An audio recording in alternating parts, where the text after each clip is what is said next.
In my previous video, I talked about the first 3 planets and how to beat them. Today, we're continuing the series with the next 3. But before we start, I want to apologize. This upload took longer than expected because the image generation software I've been using has been acting up. So instead of covering 3 planets today, we're only going to cover Mercury. I'll try my best to upload Venus and Jupiter together next, so this doesn't turn into an unnecessarily long series. And because I'm using multiple image generation tools right now, you might notice that the visuals aren't as consistent as before. Short videos will also be a little less frequent until I sort everything out. Anyways, but before we start, I want to answer one comment from the last video. Mr. Randomly Assembled Molecule commented that their Rahu is with Mercury and they can't think properly. They struggle to communicate and express themselves because their Mercury is debilitated. Well, first of all, remember this. No matter what your birth chart looks like, you always have a choice to improve yourself. If communication or thinking is something you struggle with, start working on Mercury. Try to read, write, and speak more. Practice them every single day. And since you also mentioned Rahu, don't worry, we'll talk about Rahu in the next part of this series. Now, I also saw a lot of comments asking, when are you going to cover Saturn? I'm sorry to keep you waiting. Saturn is coming in the final part of this series. Along with Rahu and Ketu, Saturn is traditionally considered one of the more challenging planets because its lessons usually come through struggle. That's why I decided to save these planets for the last episode. So in today's video, we're going to talk about Mercury, Jupiter, and Venus. And if you're wondering about the moon, I've already covered it in the previous video. So after this one, make sure you go back and watch that episode as well, and beat it. Now, Mercury. Mercury is the fastest planet in our solar system, and it is also the closest to the sun. It never stays far from it, never having its own season of glory. It is always right next to something bigger, moving faster than everyone else just to stay relevant. Sounds familiar, because we all do the same. And in the previous video, I told you about the sun. The sun wants you to build your own identity and express yourself. And for building your identity, you need to communicate yourself. And for that, you need a strong Mercury, because Mercury just wants us to think clearly and say things clearly. That's the whole demand. Mercury doesn't want you to be the smartest person in the room, and it doesn't want you to win every argument. It just wants you to take whatever is happening inside your head and get it out into the world in a form that other people can actually use. And as you know, most people can't do that because they have too many thoughts. They overthink, so they are unable to see their clear thoughts and express them. Most people confuse talking more with good communication, but that's wrong, because Mercury does not care how many thoughts you have. It cares whether those thoughts arrive somewhere useful, helping someone or helping yourself. In Vedic astrology, Mercury is called Budh, the planet of intellect, speech, commerce, siblings, analysis, and the nervous system. How does Mercury control the nervous system, you may ask? Mercury governs the literal electrical signals firing between your neurons, which is why a weak Mercury does not just affect what you say, it also affects how fast and how clearly you can think. Mercury rules your relationship with information, how you take information, how you sort it, and how you give it back out to people. It is the planet of students and salesmen, writers and negotiators, teachers and gossips. All of these are the same skill pointed in different directions, moving information from one mind into another without losing the meaning along the way. What Mercury wants from you every single day is precision. It does not want perfection from you. It wants you to say the actual thing instead of vaguely gesturing toward the thing you want to say, asking the specific question instead of a broad one that makes you sound thoughtful but gets you nowhere, writing the email that says what you mean instead of 17 sentences that orbit the point without landing on it. And what you actually do is talk for 10 minutes and realize halfway through that you have lost your own thread, meaning you forgot your own topic. You read 3 books on a topic and still cannot explain it simply to a friend. Then he makes fun of you and probably tells his friends as well. You rehearse a difficult conversation 40 times in your head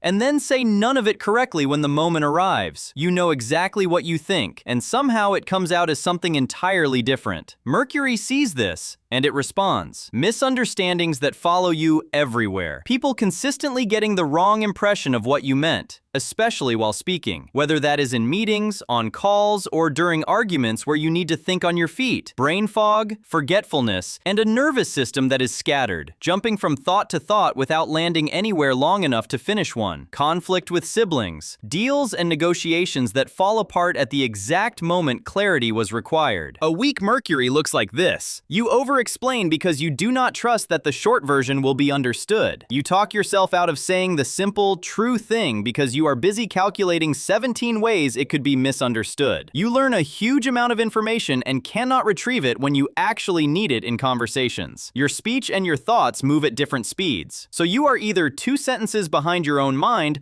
or completely disconnected from it. A strong Mercury looks like this. You say the necessary thing in the fewest possible words, and people understand it immediately. You can take something complicated and hand it to someone else in a form they can use without your help. You think on your feet without panicking because the gap between your mind and your mouth is small and reliable. People come to you specifically because you make confusing things simple. Now finally, your favorite part. How do you beat Mercury? As we discussed earlier, Mercury governs the nervous system and specifically the speed and clarity of neural signaling. There is a direct, well-studied relationship between physical movement and cognitive clarity. Walking specifically has been shown repeatedly to improve verbal fluency and idea generation. This is not a metaphor. If you cannot find the words for something, the fastest fix is often not more thinking. It is moving your body while you think. Stanford research on walking and creativity found measurable increases in idea generation during and immediately after walking compared to sitting still. The ancient astrologers tied Mercury to movement and exchange for a reason. They did not have fMRI machines, but they had observation. They noticed that the people who thought clearly were rarely the people sitting motionless for hours. They were the people in motion, in conversation, or in exchange. Beyond movement, Mercury responds directly to writing. Specifically, writing as a thinking tool. The act of writing something down forces a vague cloud of thought into a specific, ordered sequence. If you cannot write a clear paragraph about something,